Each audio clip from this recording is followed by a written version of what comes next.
All right, it's Monday, and we're already looking ahead to the long weekend because, of course, Easter is coming up this weekend. And Seanna, instead of giving us like a appetizer and a meal and a dessert, you've decided you're going to go all dessert as we get ready for Easter long weekend for Meal Prep Monday. Forget about it. I mean, love it. I love the Easter menu. I mean, we do a turkey, a ham, maybe both, the scalloped potatoes, all of that stuff.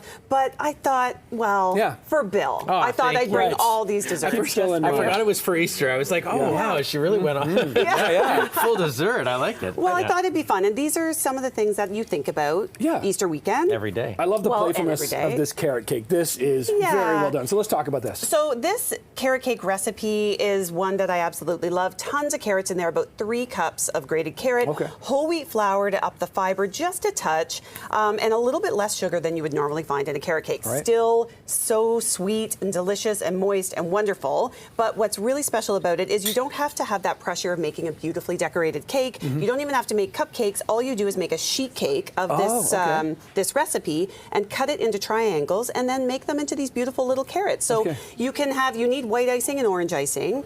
I didn't have any food coloring for the orange, so I actually pureed carrots. Get out. That's what's in here? Yeah, and then I mixed it with the icing, emulsified, and then made it this beautiful orange color. So you want me to do a little cake decorating? So let's do a little cake decorating. So you're just piping white icing onto that triangle and then putting a little orange on top. Jeff, and make sure you get this. I'm really doing well here. He is doing It's a great substitution. Could you have used beets or ketchup or anything else to change the coloring? Probably not, eh? This is why you do the segment. You're fired. I would use ketchup.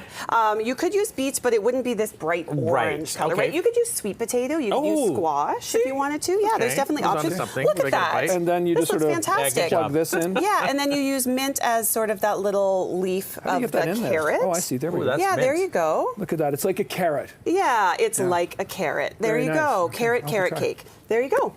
Isn't that good? That's really good. Really, really nice. And cream cheese icing. Cream cheese icing. Now, you could add walnuts to this if you wanted to. You could add raisins, pineapple.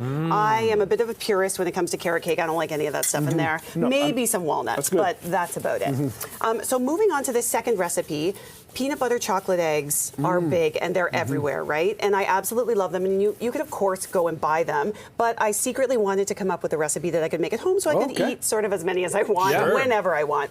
So these are made with natural peanut butter, maple syrup as the sweetener, and then I added some skim milk powder just to sort of add a little creamy flavor, but also to harden up the recipe a little bit. And then some Rice Krispies to add that little crispy. You know those little crispy ones that you get? Yeah, and then flaked sea salt, a little bit of chocolate flake sea salt on top. So go ahead, dive in. I absolutely love There's a business report that the maple syrup reserves have run down like 130 million.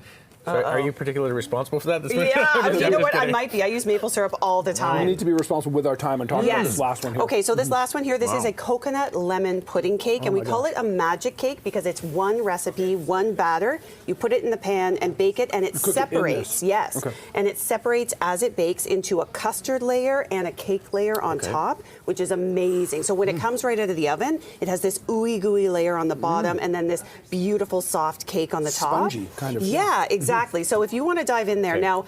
This is not fresh out of the oven. I would love to say that I baked this at 4 a.m. for you guys, but I didn't. Is ooey gooey a technical term? Yes, ooey gooey is. It is ooey gooey. So there's a little bit of a custard on the bottom. There you go, Nick. Oh, thank you. Oh, you want some raspberries? There you go. And then you have this sort of sponge on the top. So I don't know if you guys can get that on camera here and see the 2 layers, but it is, if I can turn it around, let me cut it. You can kind of see there that there's those 2 layers. So that's what's so magical about it. Oh, that's fantastic. The original recipes that, I've seen in the past just use regular milk or a whole milk, and I used coconut milk in place to give it that coconut flavor as well. So and where do we find this, Seanna? All on my Instagram. There'll be videos there. Seanna Thomas Nutrition, as usual. All right, what a great meal for Dessert Prep Monday. This could have been called. Plenty for the control room downstairs. Yes, I promise. Don't eat it all, Bill. So, Seanna, thanks for bringing us in. Happy Easter. Appreciate this. Will we see you next Monday? I don't know. Well, let's hope so. Some people have a holiday, some don't. Okay, so we'll be back with more CB24 Breakfast either way after this.